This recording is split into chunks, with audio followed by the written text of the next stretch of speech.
Aku pernah berdiri di depan pintu rumahku sendiri, sebagai tamu yang tak diinginkan. Rumah yang kubangun dari nol bersama suamiku. Rumah yang seharusnya menjadi tempat paling aman untukku dan anakku. Tapi hari itu, aku justru diusir, dibentak, dihina.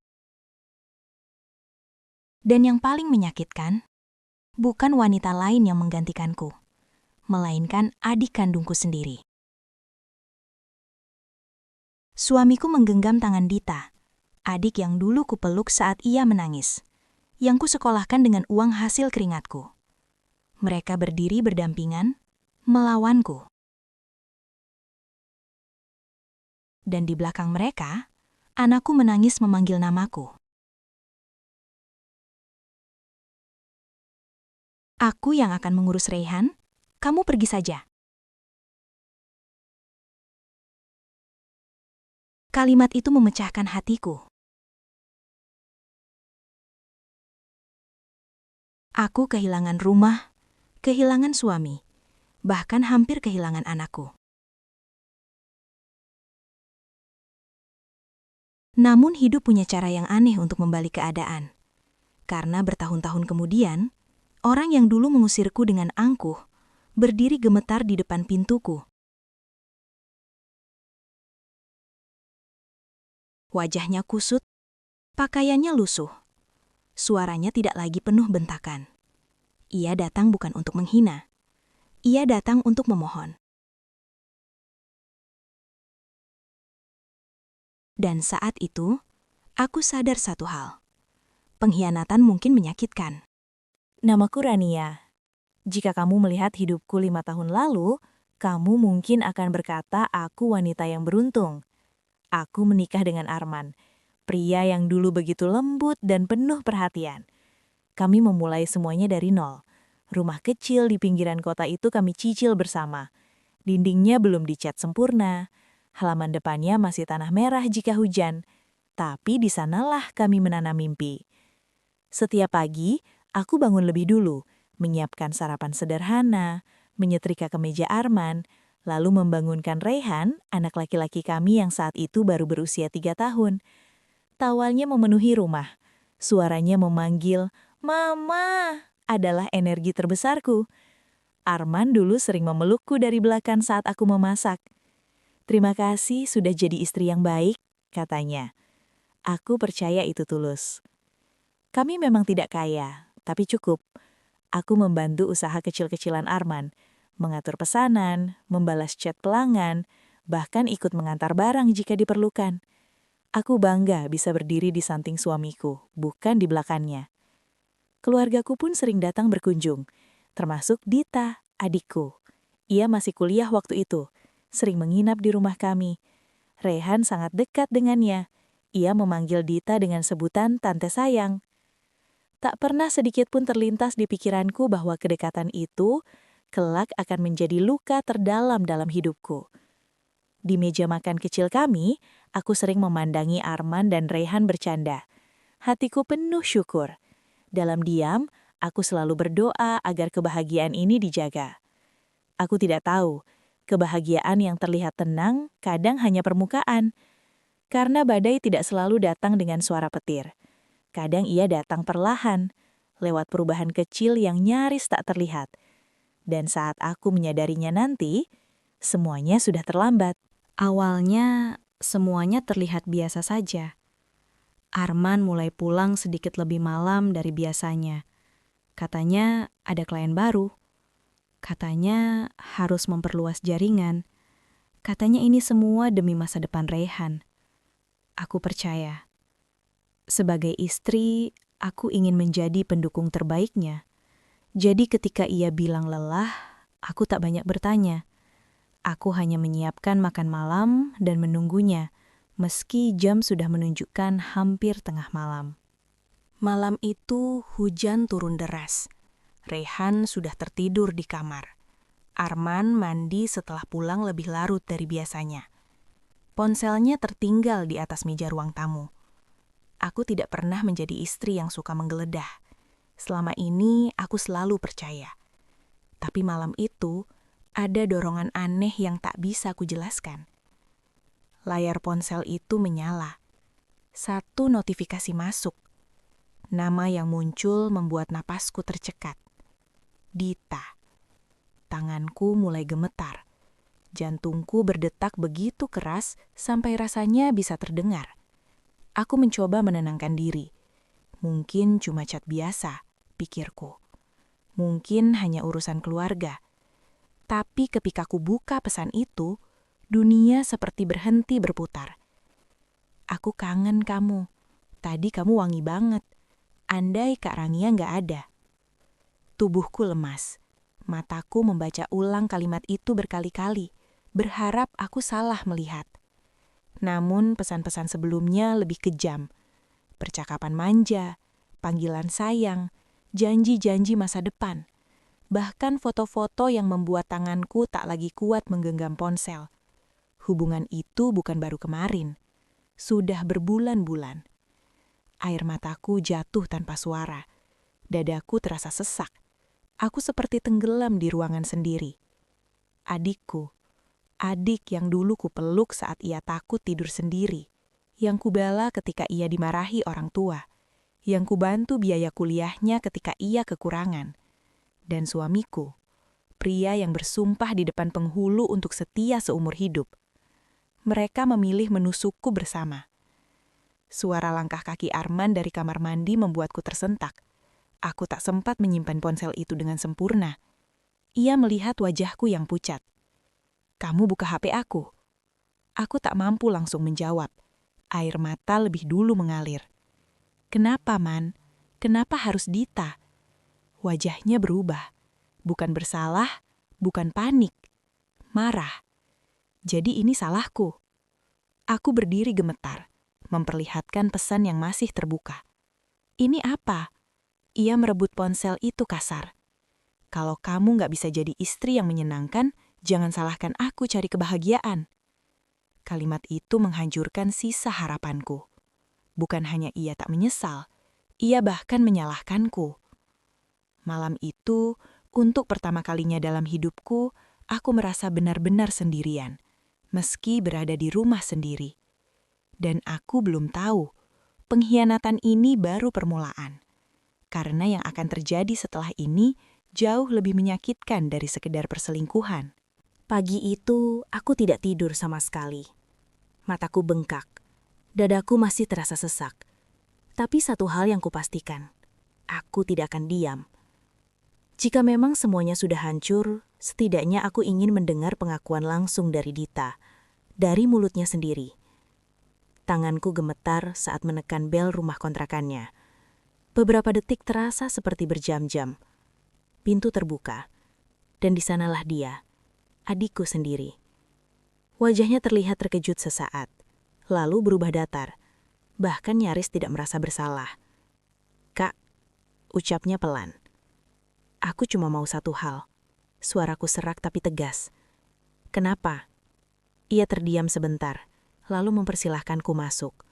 Ruangan itu beraroma parfum yang terlalu manis. Di atas meja ada 2 gelas kopi, masih hangat. Hatiku mencelos. Apakah Arman juga sering ke sini? "Sejak kapan?" tanyaku lagi. Dita menghela nafas panjang, seolah aku yang sedang merepotkannya. "Sudah lama, Kak." Jawaban itu seperti pisau yang ditarik perlahan di atas luka terbuka. "Lama?" Air mataku mengalir. "Kamu tahu dia suamiku. Kamu tahu aku kakakmu." Ia berdiri, menatapku dengan ekspresi yang tak pernah kulihat sebelumnya. Bukan adik manja yang dulu memelukku.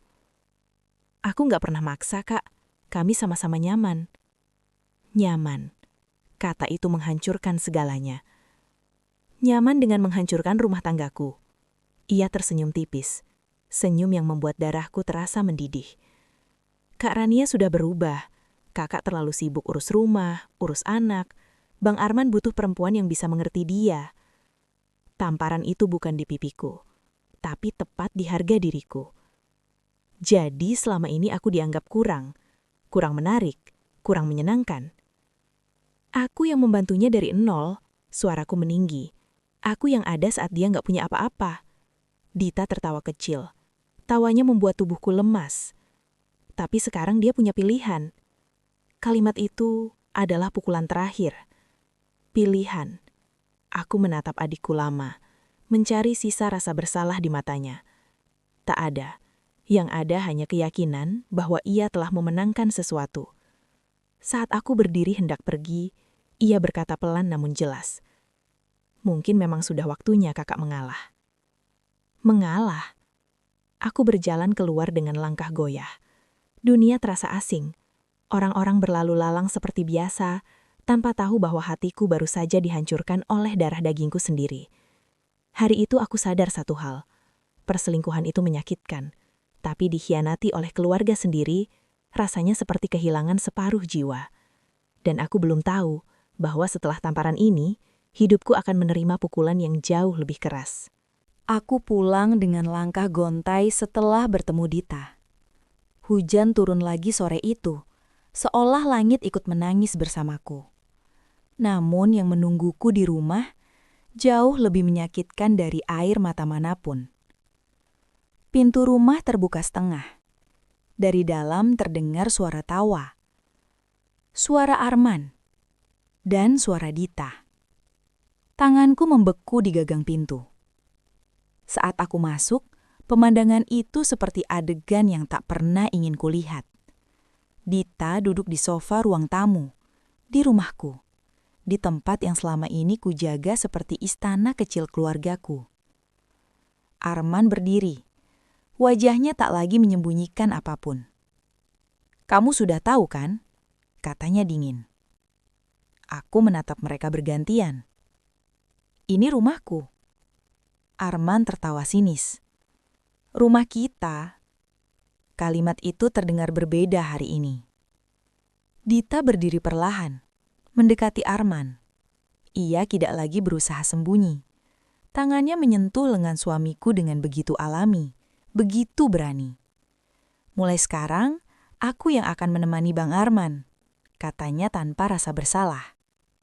Dadaku terasa sesak. "Kamu gila!" Suaraku pecah. "Aku istrinya." Arman melangkah maju. Wajahnya keras. "Kita sudah gak cocok, Rania. Kamu selalu drama, selalu curiga." Aku capek. Capek? Air mataku mengalir deras. Aku capek bertahan. Namun Arman sudah mengambil keputusan. "Kamu bisa pergi, aku gak akan menahan." Kalimat itu membuat kakiku terasa tak berpijak. "Raihan?" tanyaku panik. "Anakku." Raihan keluar dari kamar, matanya polos, tak mengerti apa yang terjadi.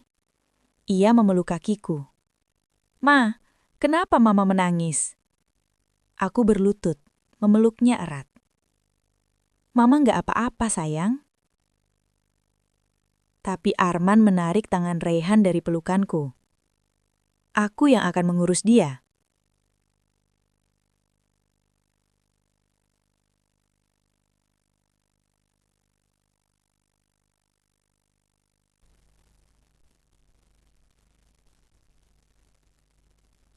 Malam pertama di kamar kontrakan itu terasa seperti hukuman. Ruangan sempit dengan dinding lembab dan lampu redup itu menjadi saksi betapa hidupku berubah dalam hitungan hari. Tidak ada tawa Raihan. Tidak ada suara televisi yang biasanya menyala sore hari. Tidak ada aroma masakan yang biasa memenuhi rumah. Hanya sunyi dan suara tangisku sendiri. Aku duduk di lantai, memeluk lutut. Pikiranku terus memutar ulang kejadian demi kejadian. Tatapan dingin Arman, senyum kemenangan Dita, tangan kecil Raihan yang berusaha meraihku. Aku merasa gagal. Gagal sebagai istri, gagal sebagai kakak, bahkan merasa gagal sebagai ibu. Setiap sudut ruangan itu terasa menekan dadaku. Aku membuka ponsel, berharap ada pesan dari Arman tentang Raihan. Tak ada. Aku menahan diri untuk tidak menelepon. Harga diriku sudah cukup diinjak-injak. Tapi rasa rindu pada anakku jauh lebih menyakitkan daripada ego manapun. Aku mencoba menghubungi ibuku. Suaranya terdengar ragu. Ibu nggak mau ikut campur terlalu jauh. Ini masalah rumah tangga kalian. Masalah rumah tangga, ini bukan hanya tentang suami istri. Ini tentang pengkhianatan. Tentang seorang adik yang mengambil segalanya. Tapi aku sadar, aku benar-benar sendirian. Beberapa hari pertama aku hampir tidak makan. Tubuhku lemas, pikiranku kosong. Bahkan untuk bangun dari tempat tidur pun terasa berat. Aku menatap cermin kecil di kamar itu. Wanita di hadapanku terlihat asing. Matanya sembab, wajahnya pucat, rambutnya berantakan. Ini bukan aku, bisikku pelan. Di titik itulah aku hampir menyerah. Aku sempat berpikir, mungkin memang aku yang kurang. Mungkin memang aku tidak cukup baik untuk dipertahankan. Namun di tengah gelapnya malam, satu suara kecil dalam hatiku menolak padam. Wajah Raihan muncul di pikiranku. Tawanya, pelukannya, suaranya memanggil Mama. Aku tidak boleh hancur. Kalau aku jatuh sekarang, siapa yang akan memperjuangkan aku sebagai ibunya? Air mataku berhenti perlahan. Bukan karena tidak sakit, tapi karena aku mulai sadar, menangis tidak akan mengembalikan apapun. Aku berdiri meski kakiku gemetar. Di kamar kecil itu, tanpa saksi, tanpa tepuk tangan, aku membuat keputusan terpenting dalam hidupku. Aku akan bangkit. Bukan untuk membuktikan pada Arman, bukan untuk membalas Dita, tapi untuk diriku sendiri dan untuk anakku. Karena mungkin mereka berhasil mengusirku dari rumah, tapi mereka tidak akan pernah bisa mengusir kekuatanku sebagai seorang ibu. Keputusan untuk bangkit terdengar sederhana. Menjalankannya jauh lebih sulit. Pagi pertama setelah aku benar-benar memutuskan untuk tidak larut dalam kesedihan, aku bangun dengan kepala masih berat. Tangisku memang mulai reda, tapi luka itu belum sembuh. Namun, kali ini aku tidak membiarkan diriku kembali rebah. Aku membuka laptop lama yang dulu kupakai membantu usaha Arman. Tanganku sempat terhenti di atas keyboard. Dulu aku mengatur pesanan untuk bisnisnya. Sekarang, aku harus membangun milikku sendiri. Tabunganku tidak banyak. Uang yang tersisa bahkan nyaris habis untuk membayar kontrakan bulan depan. Tapi aku tahu satu hal. Aku punya kemampuan. Selama ini aku yang membalas chat pelanggan. Aku yang menyusun strategi promo kecil-kecilan. Aku yang menjaga hubungan dengan pembeli. Jika dulu aku bisa membesarkan usaha orang lain, kenapa sekarang aku tidak bisa membesarkan usahaku sendiri? Aku mulai dari kecil, sangat kecil. Aku menjual makanan rumahan lewat media sosial. Modalnya dari sisa uang yang kupunya. Aku memotret produknya dengan pencahayaan seadanya, menulis caption dengan hati-hati, berharap ada yang percaya pada kualitas yang kutawarkan. Hari pertama, tak ada pesanan. Hari kedua, hanya 1. Hari ketiga, 2 pesanan masuk. Jumlahnya memang kecil, tapi setiap notifikasi terasa seperti suntikan semangat. Aku mulai mengatur waktuku lebih disiplin. Bangun pagi, belanja bahan, memasak, mengemas, mengantar sendiri jika jaraknya dekat. Siang hari aku belajar tentang pemasaran online dari video gratis. Malamnya, aku mencatat pengeluaran sekecil apapun. Kadang tubuhku lelah, kadang pikiranku kembali dipenuhi bayangan masa lalu. Tapi kali ini aku tidak membiarkan kenangan menghentikanku. Setiap kali rasa sedih datang, aku mengingat Raihan. Aku membayangkan suatu hari nanti, ketika ia cukup besar untuk mengerti, aku ingin ia melihat ibunya sebagai perempuan kuat, bukan perempuan yang hancur karena dikhianati. Beberapa pelanggan mulai memberi ulasan laik. Ada yang memesan ulang, ada yang merekomendasikan ke temannya. Sedikit demi sedikit, penghasilanku mulai stabil. Tidak besar, tapi cukup untuk membuatku merasa aku punya kendali lagi atas hidupku. Dan untuk pertama kalinya, sejak aku diusir, aku bisa menatap cermin tanpa merasa kalah. Mereka mungkin berpikir aku sudah selesai. Mereka mungkin tertawa, mengira aku akan terus terpuruk.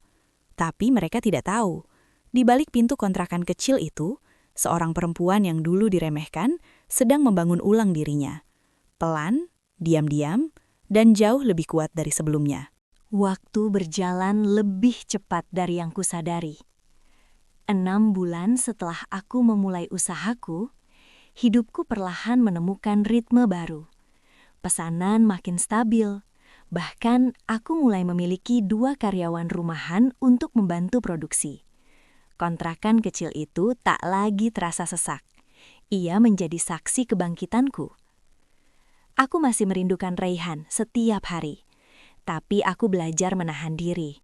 Aku tahu saatnya akan datang.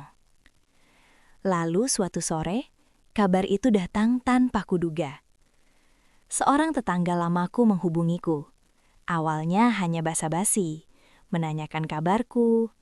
Lalu dengan nada ragu ia berkata, "Kamu sudah dengar tentang Arman?" Jantungku berdegup lebih cepat. "Ada apa?" tanyaku hati-hati. "Usahanya bermasalah, banyak klien komplain. Katanya uang modal dipakai untuk hal lain." Aku terdiam. Hal lain? Aku tak perlu bertanya lebih jauh untuk tahu maksudnya. Beberapa hari kemudian, kabar lain menyusul. Supplier menagih pembayaran yang tertunda. Ada cek kosong. Bahkan terdengar isu bahwa Arman meminjam uang ke beberapa orang sekaligus. Aku tidak merasa senang, tapi juga tidak merasa terkejut. Aku mengenal bisnis itu. Aku tahu bagaimana arus kasnya seharusnya berjalan. Jika uangnya bocor untuk gaya hidup dan kesenangan sesaat, kehancuran hanya soal waktu. Dan Dita? Kabar tentangnya juga mulai terdengar. Ia sering memamerkan tas mahal di media sosial, liburan, makan di tempat mewah, foto-foto mesra dengan Arman. Namun di balik layar, pertengkaran mulai sering terjadi. Seorang teman yang masih tinggal dekat rumah lamaku berkata, mereka sering ribut, teriak-teriakan sampai malam. Hubungan yang dulu terlihat seperti kemenangan, mulai menunjukkan retaknya. Aku hanya mendengar, tanpa komentar. Di dalam hati, ada perasaan campur aduk. Luka lama masih ada, tapi kini tidak lagi berdarah. Aku lebih banyak merasakan sesuatu yang berbeda. Kesadaran bahwa hidup tidak pernah benar-benar membiarkan ketidakadilan berjalan lama tanpa konsekuensi. Beberapa minggu kemudian, kabar yang lebih mengejutkan datang. Rumah yang dulu kutinggali akan dijual. Alasannya sederhana, untuk menutup hutang. Aku duduk lama setelah mendengar itu. Rumah yang dulu menjadi saksi air mataku saat diusir, kini menjadi bukti bahwa fondasi yang dibangun dari pengkhianatan memang rapuh. Aku tidak tertawa. Aku tidak bersorak. Aku hanya menarik nafas dalam-dalam. Karena untuk pertama kalinya, sejak semuanya runtuh, aku merasa tidak lagi berada di bawah mereka. Dan jauh di dalam hati, aku tahu, ini baru permulaan dari pembalikan keadaan yang sesungguhnya. Jika dulu mereka terlihat seperti pasangan paling bahagia di dunia, kini kabar yang kudengar justru sebaliknya. Pertengkaran mereka bukan lagi bisik-bisik, bukan lagi suara pelan di balik pintu tertutup.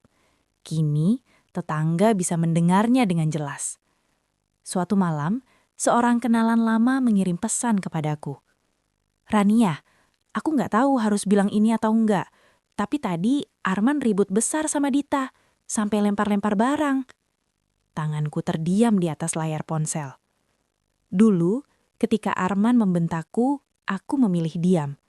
Aku menahan diri demi anak.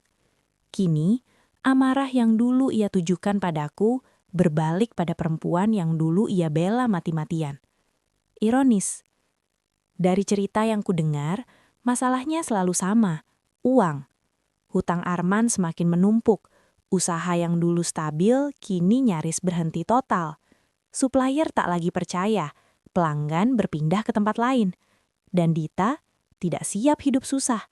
Ia terbiasa dengan gaya hidup baru, tas mahal, nongkrong di kafe, liburan singkat untuk sekedar pamer di media sosial.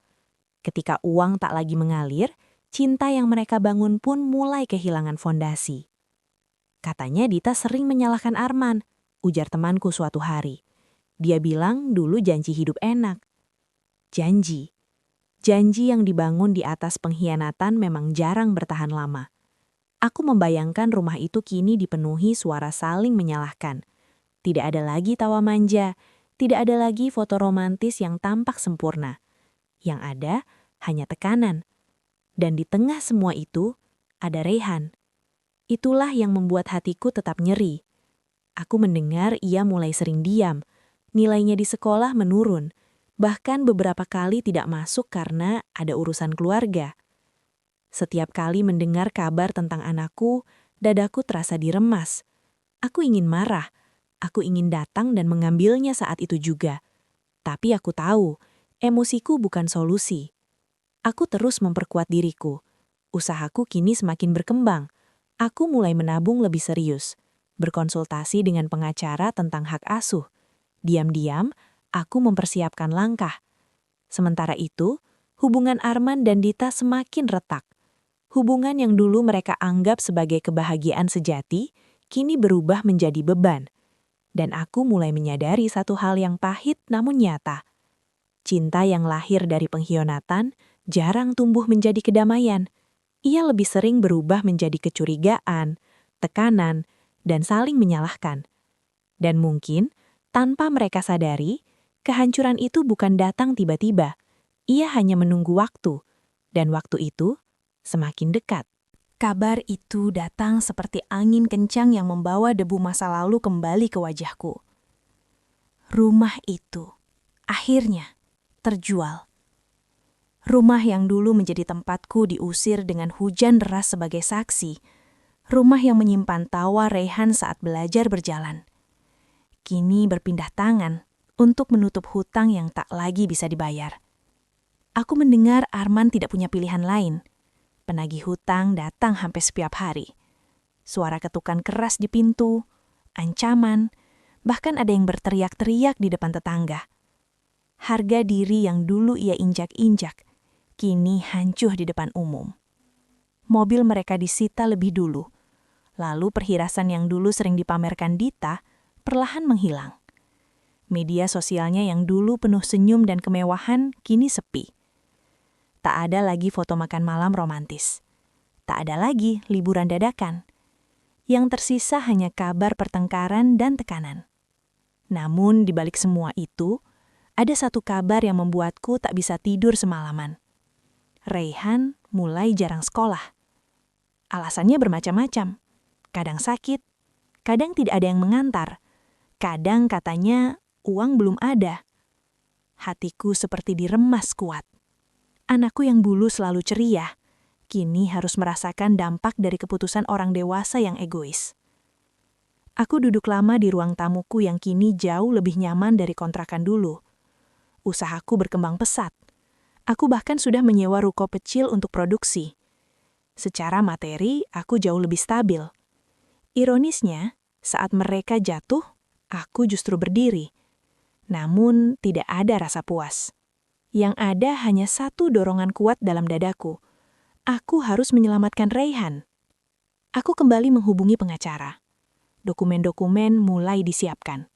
Bukti ketidakstabilan kondisi mereka mulai kukumpulkan. Aku tak lagi bertindak dengan air mata. Kali ini aku bergerak dengan strategi. Sementara itu, kabar terbaru yang kudengar membuat segalanya semakin jelas. Arman dan Dita kini tinggal di rumah kontrakan kecil, jauh lebih sederhana dari tempat yang dulu mereka banggakan. Hutang belum lunas, tekanan terus datang. Dan hubungan mereka semakin rapuh. Beberapa orang bahkan mengatakan Dita ingin pergi. Ia tak tahan hidup susah. Ia tak siap menghadapi kenyataan bahwa pria yang dulu dianggap pilihan lebih baik, kini tak mampu memberi apa-apa. Hidup memang kejam, tapi seringkali ia hanya mengembalikan apa yang pernah kita tanam. Aku berdiri di depan jendela malam itu, memandang lampu kota yang berkelip. Dulu aku yang berada di titik terendah. Sekarang, keadaan telah berbalik. Namun satu hal belum selesai. Selama Reyhan belum kembali dalam pelukanku, perjuanganku belum berakhir.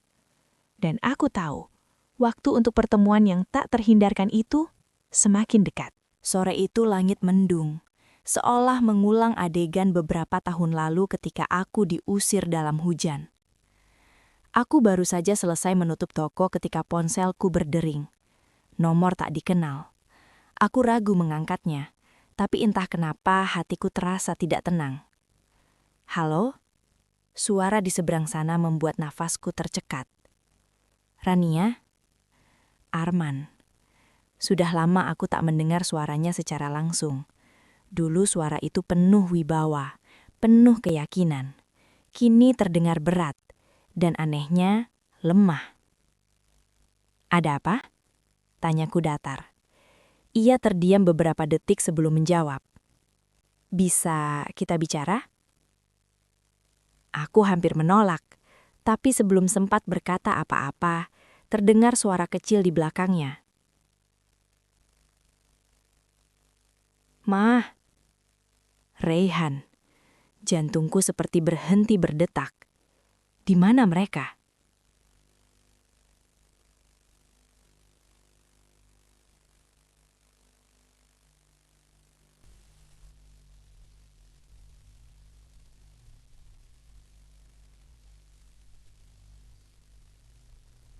Aku mempersilahkan mereka masuk. Bukan karena aku iba, tapi karena aku ingin menyelesaikan semuanya dengan kepala tegak.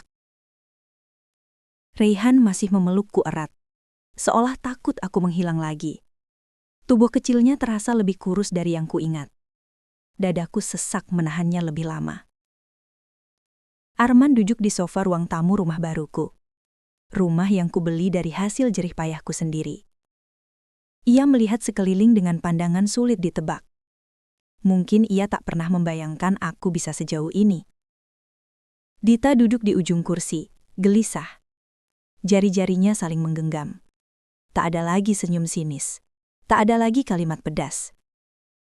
Arman akhirnya membuka suara. Kami benar-benar dalam masalah, Rania. Hutang hampir 1 miliar. Penagih sudah mengancam. Kami nggak tahu harus kemana lagi. 1 miliar. Angka yang besar. Tapi bukan itu yang membuatku terpaku. Kalian datang ke aku setelah semua yang kalian lakukan. Suaraku tenang. Terlalu tenang. Arman menunduk. Aku salah. Dita tiba-tiba ikut bicara. Suaranya gemetar. Kak, maafin aku. Kata maaf yang dulu tak pernah keluar, kini terdengar kecil dan terlambat. Aku berdiri, menghadap mereka. Dulu waktu aku memohon jangan pisahkan aku dari anakku, kalian peduli. Tak ada jawaban. Dulu waktu aku diusir tanpa uang, tanpa tempat tinggal, kalian peduli. Hening. Aku menatap Arman tepat di matanya. Kamu bilang aku gak berguna. Kamu bilang aku emosional. Kamu bilang kamu butuh perempuan yang lebih mengerti. Suaraku mulai bergetar. Bukan karena lemah, tapi karena semua luka lama kembali muncul. Sekarang siapa yang datang mengemis? Kalimat itu menggantung di udara. Arman mengekapkan tangan. Harga dirinya hancur. Tapi kali ini ia tak punya posisi untuk marah. Aku akan bantu Raihan. Karena dia anakku. Aku berhenti sejenak, memastikan setiap kata terdengar jelas. Tapi, bukan kalian.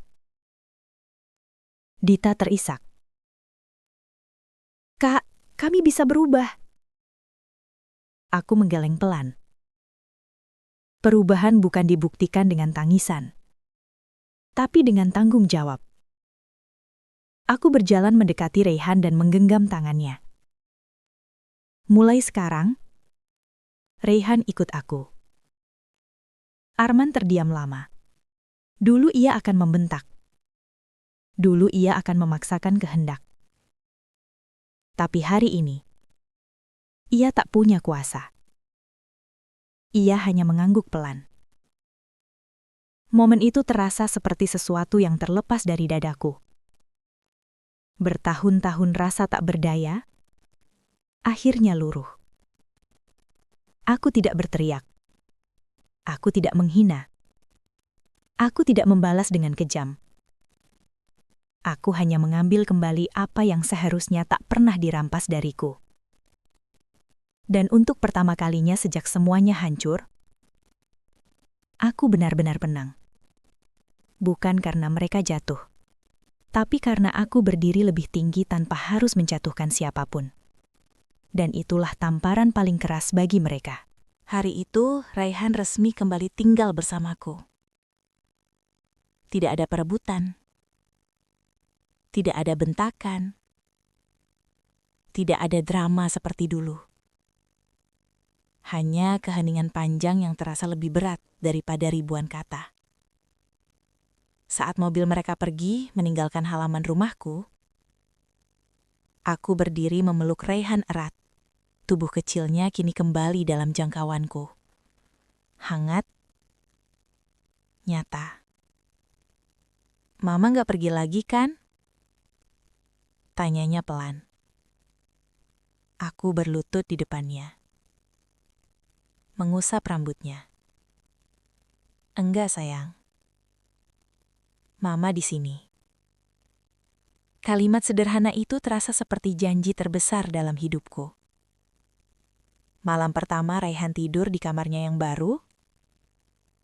Aku duduk di tepi ranjangnya hingga ia terlelap. Melihat wajahnya yang damai, membuat semua luka terasa lebih ringan. Aku tidak tahu bagaimana masa depan Arman dan Dita. Aku memang membantu melunasi sebagian hutang, bukan karena mereka pantas, tapi karena aku ingin menutup bab itu tanpa dendam. Tanpa kebencian yang diwariskan pada anakku. Aku tak ingin Raihan tumbuh membawa amarah yang bukan miliknya. Beberapa minggu berlalu, hidupku terasa lebih utuh.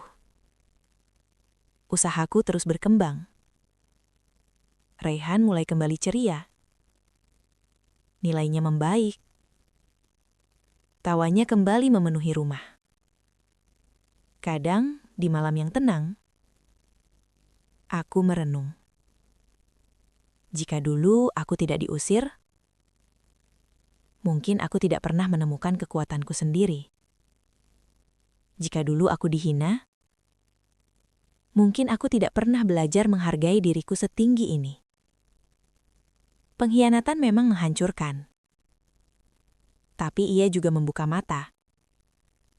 Aku belajar bahwa harga diri tidak ditentukan oleh bagaimana orang memperlakukan kita, melainkan oleh bagaimana kita memilih bangkit setelah diperlakukan buruk. Arman pernah berkata, "Aku tidak cukup." Kini aku tahu, aku lebih dari cukup.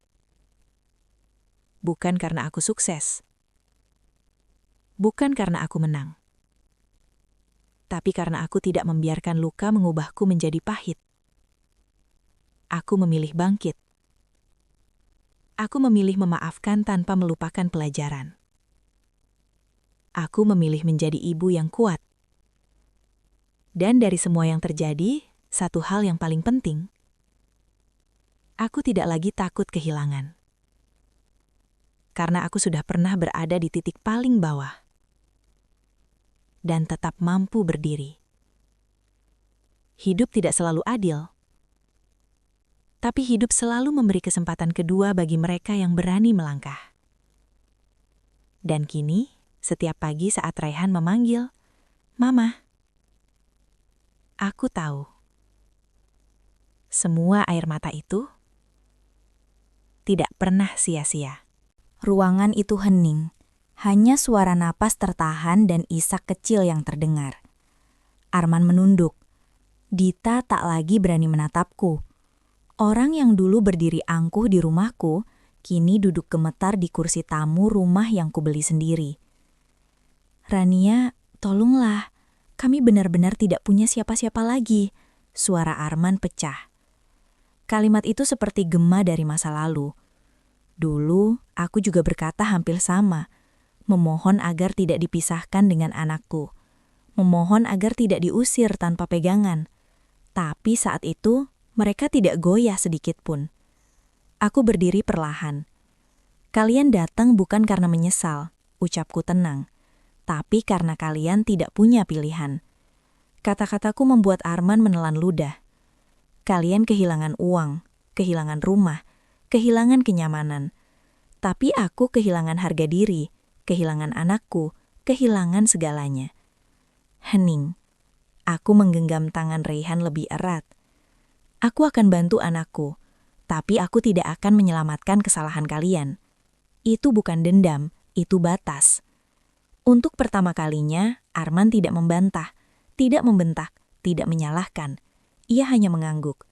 Dan saat itu, aku sadar, tamparan paling keras bukanlah teriakan. Tapi ketika orang yang dulu kau rendahkan, berdiri tegak tanpa perlu membalas. Raihan kembali di sisiku. Rumah ini kembali memiliki tawa. Dan hatiku perlahan sembuh. Aku tidak menang karena mereka jatuh. Aku menang karena aku tidak ikut jatuh bersama mereka. Pengkhianatan pernah membuatku merasa tak berharga. Tapi waktu membuktikan, nilai seorang perempuan tidak ditentukan oleh siapa yang meninggalkannya. Aku belajar bahwa kehilangan bukan selalu akhir. Kadang ia adalah pintu menuju versi diri yang lebih kuat. Jika dulu aku terus memohon untuk dipilih, hari ini aku tahu aku tidak perlu memohon untuk dihargai. Karena orang yang tepat tidak akan membuatmu merasa kurang. Aku tidak membenci Arman. Aku tidak lagi marah pada Dita. Luka itu pernah ada, tapi kini menjadi pelajaran. Dan pelajaran terbesarnya adalah ini. Jangan pernah membalas pengkhianatan dengan kebencian. Balaslah dengan pertumbuhan. Karena saat kamu bertumbuh, hidup akan menempatkanmu di posisi yang tak pernah kamu bayangkan sebelumnya. Untuk kamu yang mungkin sedang dikhianati, sedang merasa tak cukup, atau sedang berada di titik terendah, percayalah. Hari ini mungkin kamu menangis. Hari ini mungkin kamu merasa kalah. Tapi selama kamu tidak berhenti melangkah, keadaan bisa berbalik. Karma tidak selalu datang dengan petir. Kadang ia datang pelan, melalui waktu dan melalui keberanianmu untuk bangkit. Jika kisah ini menyentuh hatimu, tulis di komentar. Aku bangkit tanpa balas dendam. Dukung channel ini dengan subscribe, like, dan bagikan cerita ini agar semakin banyak hati yang dikuatkan. Karena setiap luka selalu punya makna. Dan setiap perempuan punya kekuatan yang sering kali baru ia sadari setelah dikhianati.